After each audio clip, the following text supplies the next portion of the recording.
welcome to another edition of What the Fuck Happenings here in the Mendham.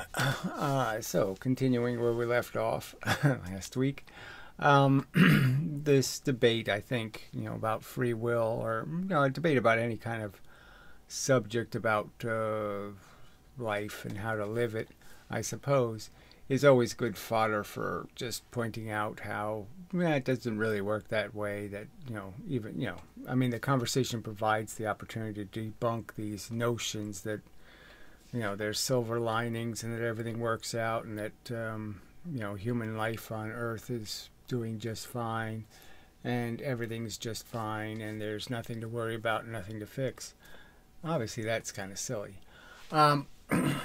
And, fundamentally, to take that argument to its end conclusion is that, it's all silly. I mean, nothing exists for good reasons. It exists for stupid and silly reasons. I mean, either stupid or silly and such.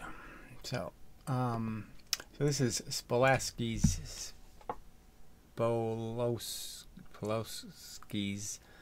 anyway, response to Daniel Dennett, who I thought actually, wrote that book, Ishmael, the gorilla story, and, it's a different Daniel. So I actually thought he had some credibility, but really he has none. He's a kook. But anyway, continuing. An imbecile, and you just kind of, la yourself through it. Because it really is swords of Damocles, hanging over you, and you just so I was just talking about getting older, and you just become more and more aware of this doom, and what's how's it coming to get you? You just know it's coming. It's just closer and closer, and the closer it gets, you can sort of smell it, I guess you could say. It's in the air, and so it's not like you can. It's not like you can just pretend it away as easily as you can when you're younger, where it just doesn't. It occurs to you now and then that you might be unlucky, but it just it's harder to evade the transient thoughts. But I mean, they are they sit there for a couple of minutes and haunt you. You're next, kind of. It's it's the clock's ticking. It's quite unpleasant. Other people, maybe it's just fine for them because they don't think about it. But frankly, I just don't know how you evade thinking about it because it's in front of you all the time. I mean, you look at your hands and your hands aren't your hands anymore. They're getting. You look at yourself and you're just like, that's me? Fuck. What the hell happened? It's not good. I just don't, the fact that most people just play along and say everything's just fine, getting old is some kind of fun, I don't get it. To worry. And it's not fun for somebody to give you a thought that you hadn't thought of, like they could say tuberculosis. So all you need is the word, and then once you have the thought, to haunt you, it's just going to do that. And that's sort of the whole point of the conversation, is this fact that, even the pro-lifers should be able to pause for a minute and just contemplate, well, what if I was more rationally risk-averse? Wouldn't I be imagining all these things that are going to be part of the reality? And, I'm sure, what percentage? 98% of the people who have kids don't think about, I wonder how my kid's going to die. I wonder if they're going to get disabled. I wonder if they're going to have a car accident. I wonder if, these things are going to happen to it. Because I don't think they can if they spent any time just letting that thought sit in their head for a minute. It just becomes, what do I do about it? What do I do about it? I mean, if I say tuberculosis to you and you're in some crowded train station, aren't you going to think about, well, maybe I should walk a little further around that guy? Maybe. Yeah, just maybe. So anyway, They're trying to send a biological organism. So then I was talking about, I've always aspired to someday get around to writing some sort of sci-fi movie thing, some sort of Star Trek episode, that would involve, an alien, whatever, another intelligence in the universe, and it testing us to see if we have a better argument, if somehow we can defend existence. And the point would be is that if we can't, survive this trial where it's going to demand for us to make some sort of logical reason that we should continue to exist, it's just going to do us the favor of, annihilating us, in an instant kind of thing. Something like that. And it would just be the interesting conversation, the trial of life, putting life on trial, and how egregiously expensive it is, and how in the end all you have is somebody having some sort of fantasy to jerk off to. I mean, there really isn't, it isn't all that spectacularly beautiful, what people are living for. It's really, crass and crappy. That somehow free will means intelligent will, and that we are free to... So again, that's the whole point here. So then it's just playing a game where he's redefining the word free will to mean intelligent will, and that, of course, people can aspire to have an intelligent will, but of course they don't necessarily have one. So he's just evading the whole conversation when, of course, the argument is there's no innate intelligence in our will, and we have to be constructed, through the acquisition of understanding to be willing, well. Willing. That's what the conversation should really be about, is how much responsibility do people have, human robots have, to will well. And that it, obviously not will to exploit and steal and, murder and thieve and all of those cruddy things. And clearly that's not it's not a very high bar to jump over, the I won't rape and murder. It really isn't that high a bar to be able to jump over. And if you can't do it, let's just call you way too stupid, way too broken. Let's just say that's like having rabies, and we just can't afford to placate and play with toxic waste or something. If you can't figure that out, and you're claiming, I didn't know, I could... Right, so sort of making the argument that, all these mass murderers can all get a driver's license, they can fool us in lots of other ways. They can pay their house mortgage, balance their checkbook. So it seems to me they can do like 8 times 8 and 15 times 15. So why can't they do 2 plus 2? Come on. It's just bullshit. They're obviously nasty, crappy, shitty humans. And that's just a fact. They have a shitty way of adding up other people's worth compared to their own worth. And there's really no excuse for it except they decided to reconstruct reality. They broke it on purpose. They erased, and they smeared over, and they did it as a willful act. And so it's just bullshit to say, oh, they couldn't, they didn't. Bullshit. They're just shitty. I mean, they have such a shitty idea in their head that somehow they observed the world and somehow drew the conclusion that their welfare is so much more superior to everybody else's welfare. It just doesn't make any sense. Couldn't help being an asshole. I didn't know I was being an asshole. So they do know they're being an asshole, is my point. And like I said, even if they don't, it doesn't matter. The fact is we have to punish the broken.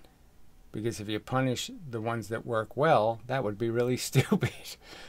you just don't have any. There's no. You have to do the reward and punish thing, because the fact is there are a lot of broken machines, and the only way the broken machines can be moderated or controlled is through fear. You have to scare them out of being assholes. Incite revenge against you if you attack one of their members. This is the kind of shit we shouldn't. Yeah, so they should really be talking about the fact that there's so much corruption in government. I mean, the judges are all bad. So Spolaski kind of goes on and on about, the fact that we burned witches or something, as if we're still burning witches, and we're really not. Fundamentally, a lot of people might personally think the justice system is there to exact revenge. But the fact is it basically works as a system of deterrence. The idea is to deter crime. Now, obviously, in the last 5 years or so, they've just blown it all up because, to prey to immigration, and it's really impossible to understand what all that's about. Now, all of a sudden, crimes aren't crimes if some foreigner commits them. It's okay. You still can't commit them, but a foreigner can. It's just too ridiculous. Obviously, dumb mistakes of the past, they have nothing to do with the present. Nobody's being burned at the stake for any of these. Yeah, so the point I just raised is, he really shouldn't be bringing up the misjustices of the past. He really, if he wants to make some argument that we're doing reward and punishment wrong, he ought to show us the poor little victims that are being abused. And my argument is the only victims are ones of deliberate corruption, political crap, sabotage and nonsense. But there aren't that many people being, falsely prosecuted for crimes, violent crimes.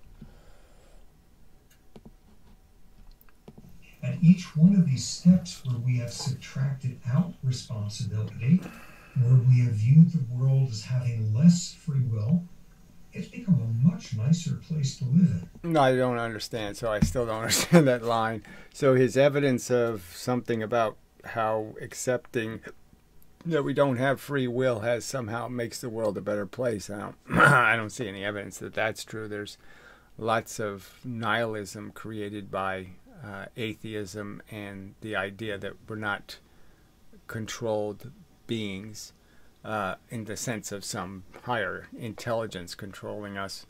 And, so lots of excuse making for really poor ethics, frankly, where people think in this me first kind of from that perspective, and I don't think that's at all culturally healthy.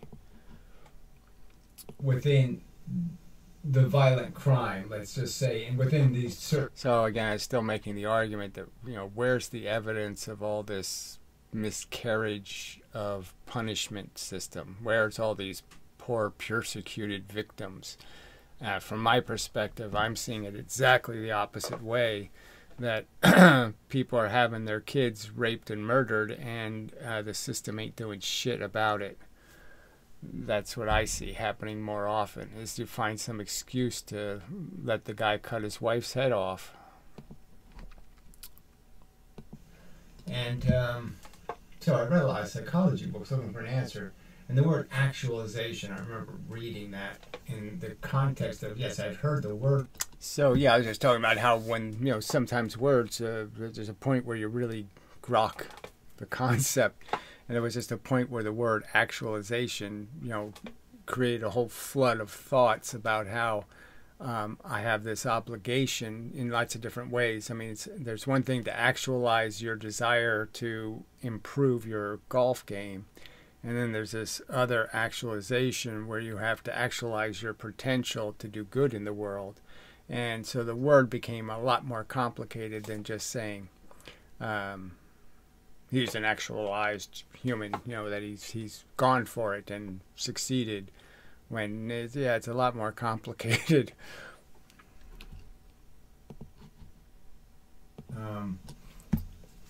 there's still not enough to make excuses for rape and murder. Not enough something. I don't know exactly what. Not enough to. Anyway, the point is that there's not. Yeah, you can't blame biology and all this other stuff for these acts, because again, these are acts being committed by people who can use a knife and fork. They can manage not to. They can use a handkerchief when they sneeze. I mean, they can do all this manners stuff. So how can they make the excuse that I couldn't figure out it wouldn't be polite to go rape and murder somebody's kid? I mean, bullshit. And none of that's true. And the effects are often side effects.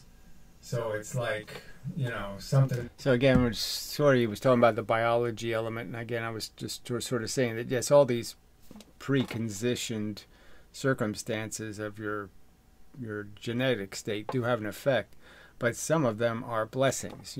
So sometimes you can have a blight, and the blight makes you more introspective, and it makes you read more books, and it makes something, and so correlations between things aren't that direct. And so he does a lot of this pointing to some statistical pointing, as if, and the statistic is the difference between 87 and 85 or something. It's some 3 or 4% difference. It's not a big giant difference. It's a little tiny difference. And so, yes, it'll give you a little tiny disadvantage, but it's not, at all guaranteed that a certain condition will mean that you'll never be able to add 2 and 2. I mean, it's just kind of bullshit to make these correlations between, I grew up in poverty and therefore I, sledgehammered people. Environment of why at virtually every juncture. All right, so I'll just keep reiterating that we're not talking about brain surgery. And yes, it'd be really nice to make it all fair and make it so just as many poor people become brain surgeons as wealthy people and all that kind of stuff, or privileged. So I think it's a little bit just about the fact that you can't fix all of these problems, and it's just a fact. But there's nothing about being denied certain access to certain things that means you can't find anything better to do with your time than become a shithead. So, the fact that you can't play tennis, because you've got a broken arm or something, you got a bad elbow, and you'll never be a tennis player, doesn't mean there's not lots of other things you can do. So again, the excuse of poverty, just, it's not good enough. To make up for that deficit, he doesn't deserve to win. Oh, well, again, but this is all such, talking about all the luck, the happenstance of not spraining your ankle, so it is kind of silly just to even have any talk about deserve, because, the world is, there's just so many sad, tragic stories of undeserved failure, where people do everything right and they're just unlucky.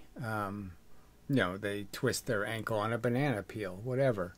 And that's the end of their Olympic gold medal. They would have won it, but nope, the banana peel decided he doesn't deserve it.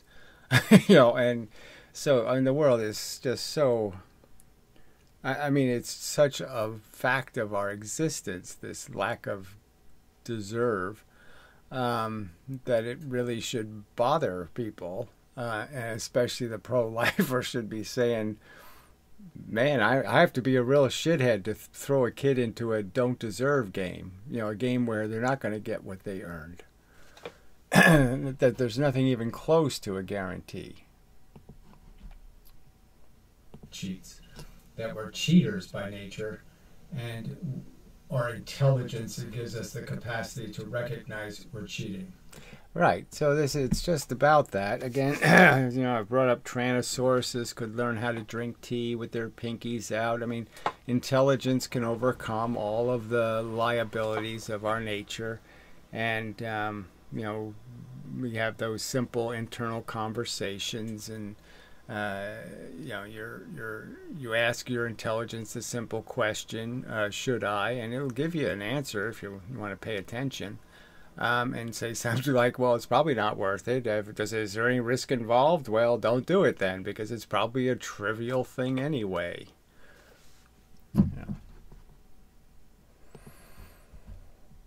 All of that, we would have been the same reasonable people. It would have been probably intuitively. All right, so this was really when he went so far south. I mean, so south sideways. So he was sort of defending some notion that intelligent people could have a conversation at any time in human history regarding the function of slavery, and that you could have an intelligent conversation defending it, which is just absolute nonsense. It would always have to be a really stupid conversation, which involves some sort of ethical distortion of reality that has to be as dramatic as saying, what are kids for except raping? I mean, it would have to be some statement that's just ludicrously stupid, all right, to find any defense in it. Just as, look, you could say the same thing about, you know, in hindsight, I think human intelligence is going to realize exploiting animals for our benefit was cruel and stupid. And we just haven't gotten there yet. I mean, they gotten there to understand, well, the bullfight thing is really retarded. Let's stop that. And the cockfighting thing, that's really, the dog fighting thing, that's really, really dumb. So, yeah, let's quit harming animals for entertainment. But for superficial gratifications, you know, out of something other than absolute necessity, and the necessity would have to be that somehow you're going to be prevented from being tortured. You have to, you know, to justify torturing something, you have to be preventing torture. You can't just be, oh, I like my water flavored. Okay, so flavor it with the torture of some animal. That kind of thing. It can't be a flavor enhancer. So again, I don't think people could right now have an intelligent conversation coming up with any rationalizations that would excuse us from the cruelty of our exploitation of animals. It's you know, injecting them with cancer and doing all kinds of cruel and horrible things to them. There's no justice. You're not going to find a reasonable explanation for why it's okay, except one that's built out of complete denial that it's a sentient organism that is experiencing conscious existence, and the only way you can make it okay is to pretend they're parameciums or something. And they're not. Pretend they're a tree. Pretend they're a rock. They're not. And it's just denial that allows people to see it any other way. So how could it be an intelligent conversation when it would have to include such a profoundly ignorant premise? So I just can't believe he would even think there could be, you know, that somebody with a well-rounded education could make excuses for slavery.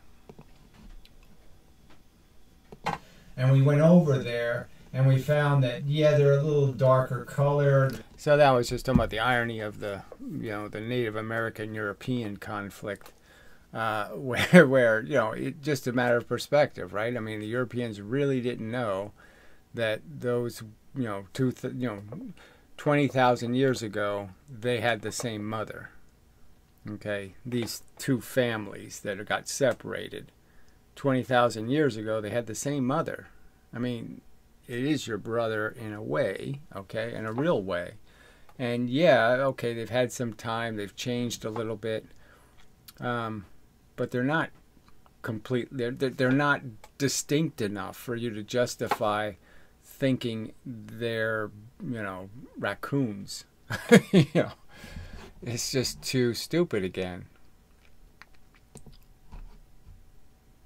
Spectrum, you're some sort of bullshit and making excuses for bad behavior. That's really not a good idea. So again, I don't really understand he's trying to point some arrow at somehow our society is too thuggish and mean. You know, but it doesn't have any point on it because he doesn't, in my opinion, provide any explanation for how we have so aggrieved the perpetrators and so coddled the victims. I see it, the trends going exactly the opposite direction, where fucking the victims and coddling the liars and the cheaters and the thieves. They all get away with it. There's no punishment. You can lie in court. No one ever gets prosecuted for perjury. I mean, it's amazingly bad. The legal system is shit. And it's not shit because the poor perpetrators are being so horribly treated. It's this, they get book deals, for fuck's sake.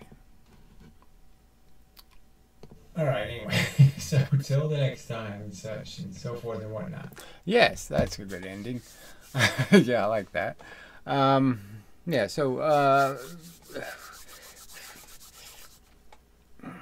yeah, there's just, it's all just about reacting to concepts, words. And so we could just have you could make a whole video about a word. Like actualization. And again, because I could just go through all the parts of that, dissecting what you're trying to actualize. And if all you're trying to actualize is having double whipped cream, on your ice cream sandwich, then you're too pathetic. And, the real intelligent conversation is about how do we maximize our function and performance and integrate it into something called a civilization where it's win-win, instead of exploitation win or cheating win. And there's just no evidence people are thinking in those directions. Like, it's, the whole fact that we keep doing this lottery thing where, we pick some random person to be the big winner and extract the price, out of millions of other people. It's just, it's so parasitical. It's like glorifying a leech. It's just all wrong and corrupt. And it just points out how corrupt human beings are. And that's really all the pro-lifers are doing, are saying, I'm pro-lotteries and I'm pro this silly notion of accomplishment. Not anything they could describe or articulate. They just say it. Somehow they're accomplishing something that's worth it. It's worth giving a kid cancer for. Well, I haven't seen that description of any human activity that's worth giving a kid cancer for. So anyway, till then, I will point out how I'm anti-life because it includes giving kids cancer. So fuck it. It's a bad idea. Stop imposing it. Yeah, so I think that's enough. Yeah.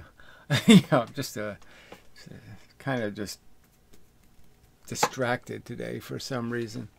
So anyway, not your problem. And so till the next time and such and so forth and whatnot. Yeah, it's the best I could do today. At this very moment, this is my level of functionality. So anyway, I think it was a pretty good video. So watch the video on the... Yeah, don't watch this video. Watch the one on the website. It was much better than this one. But anyway, till the next time and such. Just dragging it out to a full half hour. Because I can, look, green.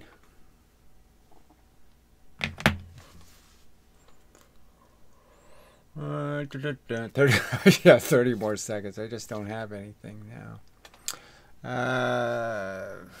Everything here's junk. Anyway, so till the next time, such and so forth and whatnot. Oh, come on. I really should be able to handle another 15 seconds. Come on, Gary. You can do it.